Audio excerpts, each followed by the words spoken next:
안녕하세요. 야바이 야바이 튜브입니다. 저번 영상에서 진격의 거인 2부는 외부 세계를 다루는 내용이기 때문에 현실에서 우익 논란 역시 짚고 넘어가야 된다고 말씀드렸죠. 우선 왜 진격의 거인이 일본의 우익 사관을 지지하는 만화라는 의혹을 받는지 한번 알아봅시다.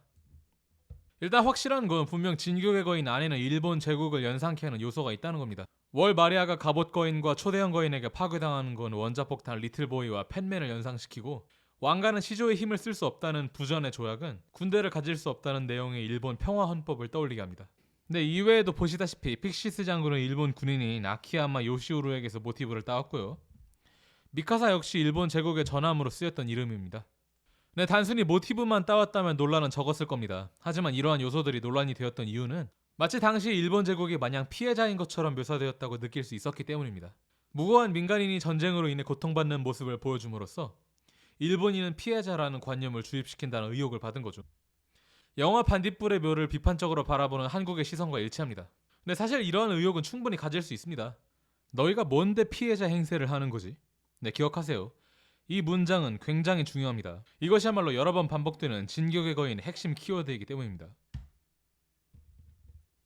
2부에서 1부의 월마리와 붕괴와 대칭되는 중요한 사건은 바로 에렌의 레벨리오 습격입니다. 이 사건 역시 인류사에서 중요하고 충격적인 사건에서 모티브를 따왔죠. 그것은 바로 9.11 테러입니다. 마레에도 역시 엘디아인들이 살고 있고 극소수의 엘디아인들이 사실은 최강대국 마레를 뒤에서 지배하고 있다는 설정은 화면에서 보시다시피 너무나도 알기 쉬운 비유입니다. 거기에 유대인과 아랍인들 역시 아브라함을 조상으로 여긴다는 점까지 말입니다. 1부에서는 파라디 사람들이 일본 제국이라더니 2부에서는 알카에다라고 하네요. 지금 영상 만드는 사람이 머리가 오락가락한 걸까요? 애초에 처음부터 작가는 파라디를 굳이 일본이라던가 팔레스타인이라던가 특별히 규정할 생각이 없었습니다. 보여주고 싶었던 건 그저 인간이었을 뿐이니까요. 진격의 거인은 작가 하지메의 개인적인 욕망을 분출시키려는 욕구로 만들어졌습니다.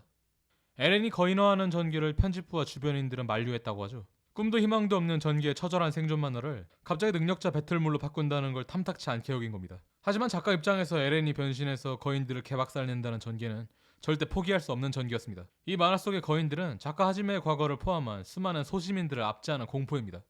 그것을 에렌이 직접 맞서 이겨내는 전개는 선택이 아닌 필수였습니다. 하지만 거인들은 그저 똑같은 인간일 뿐이었습니다. 거인의 공포를 이겨내고 나간 세상에는 거인보다 더욱더 무서운 인간들이 있었습니다. 그렇습니다. 그저 일본, 독일, 미국, 한국의 이야기가 아니라 인간 내면의 나약함과 공포, 그리고 세상 전체에 대한 이야기인 것입니다. 다시 한번 묻겠습니다. 진격의 거인은 일본의 우익 사관을 지지하는 만화일까요? 이것은 대답할 가치조차 없는 질문입니다. 그저 작품 내부의 수많은 군국주의와 파시즘을 비판하고 조롱하는 장면이 나오기 때문은 아닙니다. 이것은 세상에 맞서는 인간의 이야기이기 때문입니다. 사실 이 만화를 처음부터 끝까지 보기만 했어도 우익 논란은 일어날 수도 없습니다. 하지만 왜 논란이 일어나는 걸까요? 여기 적절한 마르코의 대사가 있습니다. 우린 아직 대화도 제대로 해본 적 없잖아.